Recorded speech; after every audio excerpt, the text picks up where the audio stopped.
Hello DElEd fourth semester. आज हम लोग हिस्ट्री में लास्ट टॉपिक पढ़ने जा रहे हैं जो आपका है उदारवाद और उग्रवाद से संबंधित। भारतीय स्वतंत्रता आंदोलनों में किस दल को उदारवादी दल और किस को उग्रवादी दल कहा जाता था। कांग्रेस में दो विभाजन, दो संगठन हो गए थे, उसके बारे में पढ़ेंगे। और बहुत डिटेल अगर हम सबके बारे में बोलने लगेंगे तो बहुत ज़्यादा टाइम हो जाएगा, तो इसलिए हम इसमें नोट्स की सहायता से आप इसको पढ़िए। उदारवादी दल और उग्रवादी दल में अंतर क्या है ये भी पूछा जा सकता है, और कौन कौन से इसके सदस्य हैं। तो उदारवादी दल ने जो कार्य किए वो भारत में शासन की हिस्सेदारी मांगते थे। ठीक है, अंग्रेज़ों के समय में जो शासन हो रहा था उदारवादी सहयोगात्मक रवैया अपनाते हुए कहीं ना कहीं शासन में अपना प्रतिनिधित्व चाह रहे थे, क्योंकि उनका मानना था कि हम अंग्रेज़ी प्रजा हैं, तो हम इस पर शासन करने के इस पदों के जो है वो स्वामित्व के स्वामी हैं। उग्रवादी दल ये कहता था कि नहीं, हमें पूर्ण स्वतंत्रता चाहिए, स्वतंत्रता हमारा जन्मसिद्ध अधिकार है, हमें किसी भी तरह के पदों से मतलब नहीं है, परंतु हमें क्या चाहिए, हमें स्वतंत्रता चाहिए।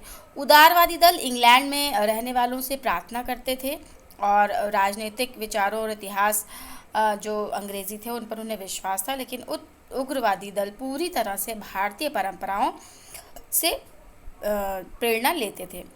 उदारवादी दल क्या था, अंग्रेज़ों की देखरेख में उनका प्रशिक्षण होता था। वो चाहते थे कि अंग्रेज़ों की देखरेख में ही हम प्रशिक्षण करें।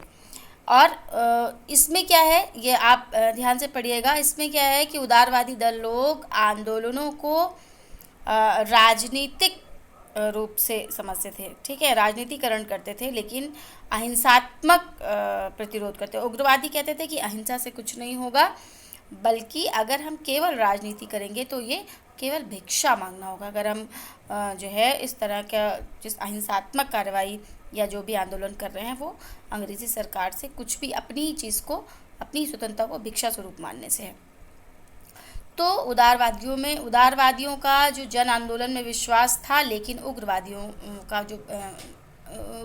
का जन आंदोलन पूरी तरह से विश्वास नहीं था, जबकि उग्रवादी प्रारंभ से ही जन आंदोलन को छेड़ने के प्रयास करते रहे हैं। तो इसमें इन उदारवादी और उग्रवादियों को नरम दल और गरम दल का भी माना जा सकता है। नरमपंथी जो प्रशासनिक सुधार हेतु कार्य करते थे। ठीक है, कोई भी सशक्त आंदोलन प्रारंभ में नहीं कर पाए। ठीक है, नरमपंथी।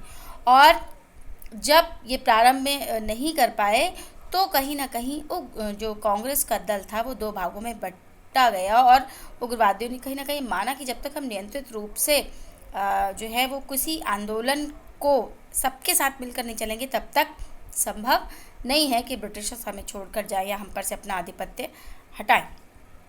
तो गरमपंथी प्रारंभ से ही स्वराज दल को मतलब पूरे स्वराज को ही अपनी नीति मानते थे। उनका पहला ही लक्ष्य था और एकमात्र लक्ष्य क्या था, स्वराज की प्राप्ति। इसके लिए उन्होंने स्वदेशी बहिष्कार, स्वदेशी अपनाओ और विदेशी छोड़ो, इस तरह की नीतियाँ को आधार बनाया। अपनी भारतीय सांस्कृतिक विरासत को बढ़ाने में योगदान दिया। तरह तरह के उत्सव जो हमारे भारत में होते थे, चाहे वो गणेश उत्सव हो, चाहे वो शिवाजी उत्सव हो, उसको बहुत अधिक बढ़ाने पर जोर दिया। लेकिन कृषकों के लिए जो इनकी भूमिका बहुत अच्छी नहीं रही।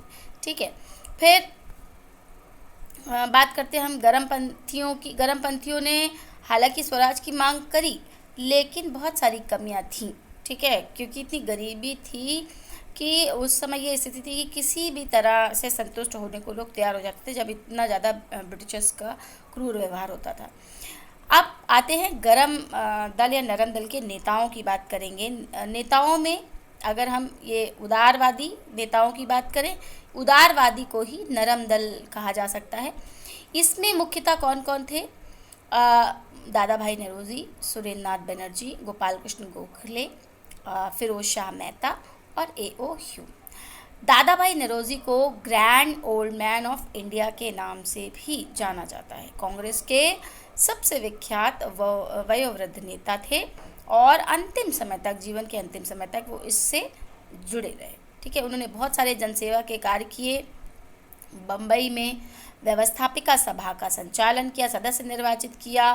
कांग्रेस के दूसरे अधिवेशन के भी ये अध्यक्ष रहे और 1892 से 1895 तक ब्रिटिश संसद के भी सदस्य रहे और 1866 में उन्होंने लंदन में ईस्ट इंडिया एसोसिएशन की स्थापना करी। इम्पोर्टेंट है east India association, east India company अलग है, ईस्ट इंडिया एसोसिएशन अलग है, ठीक है। उसकी स्थापना का श्रेय भी दादा भाई नौरोजी को ही जाता है। और इन्होंने कहीं ना कहीं इनकी भी जो नैतिकता थी वो ब्रिटिशर्स की, फिरोज शाह मेहता और गोपाल कृष्ण गोखले की तरह अंग्रेज़ी साम्राज्य को न्याय और नैतिकता पूर्ण वो मानते थे, लेकिन दुष्परिणाम भी उसके बहुत अधिक थे।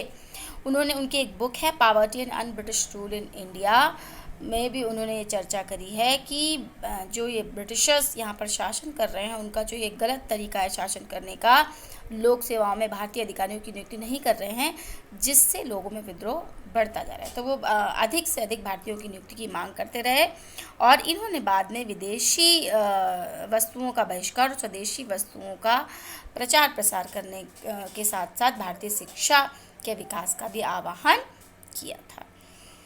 फिर फिरोज शाह मेहता आते हैं। फिरोज शाह मेहता दादा भाई नौरोजी के ही अनुयायी थे और ये जब विद्यार्थी जीवन में दादा भाई नौरोजी के संपर्क में आए तो स्वयं जनसेवा के कार्य में लग गए थे और ये बम्बई व्यवस्थापिका के सदस्य भी थे और साथ ही साथ सत्यता और ईमानदारी में विश्वास रखते थे। फिर आते हैं गोपाल कृष्ण गोखले। इनके योगदान को भारतीय जो हमारी स्वतंत्रता है उसमें कहीं से भी नकारा नहीं जा सकता है।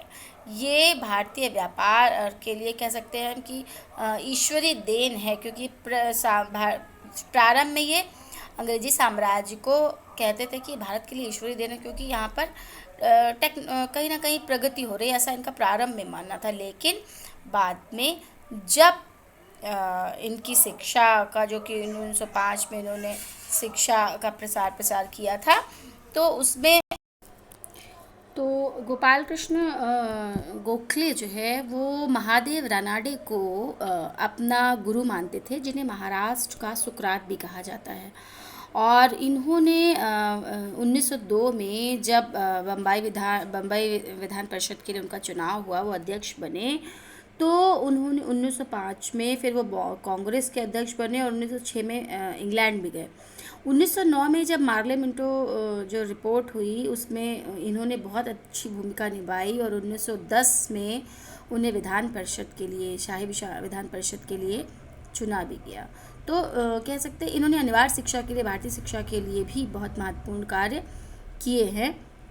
जनता की जितनी भी मांगे थी उनको वायसराय तक पहुंचाने का कठिन प्रयास भी किया है और उदारवादी जो नेता थे उन्होंने जो है उनको शिथिल, जो जितने भी उग्रवादी थे यानी कि लाला लाजपत राय वगैरह जिसमें आते हैं, उसकी उन्होंने आलोचना भी करी और कई बार उग्रवादी विचारों का जो है उनके ऊपर जब आरोप लगा तो उन्हें भी छद्मवेशी विद्रोही ब्रिटिश गवर्नमेंट की तरफ से कहा गया, ठीक है, जबकि वो सरकार के सहयोगी हुआ करते थे। तो इन्होंने भी भारतीय शिक्षा में महत्वपूर्ण योगदान दिया, सेवक मंडल की स्थापना करी और संवैधानिक ढंग से ये भारत की जनता के सच्चे हितैषी थे और ये संवैधानिक रूप से जो है वो भारतीयों को आज़ादी दिलाना चाहते थे। तो और दादा भाई नौरोजी को वो अपना काफ़ी मतलब बहुत बड़े फॉलोवर थे उनके। फिर आते हैं सुरेंद्र नाथ बनर्जी।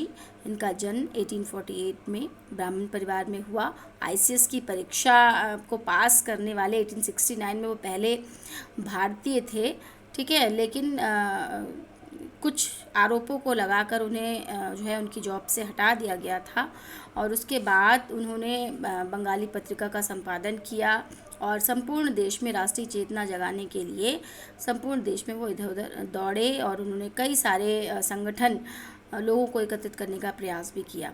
2 बार कांग्रेस के अध्यक्ष बनाए गए वो, और जब बंगाल में विभाजन हुआ था उसमें जो उपद्रव हुए थे उसके वो बहुत आलोचक भी रहे। 1920-21 में प्रारंभ में उन्होंने असहयोग आंदोलन जो 2021 में हुआ था, उन्होंने इसको समर्थन नहीं दिया था महात्मा गांधी को।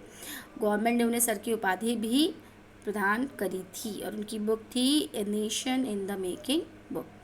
फिर A.O. ह्यूम, भारतीय राष्ट्रीय कांग्रेस की स्थापना, जैसे कि आप सभी जानते हैं, इनको ही श्रेय जाता है कांग्रेस की स्थापना का।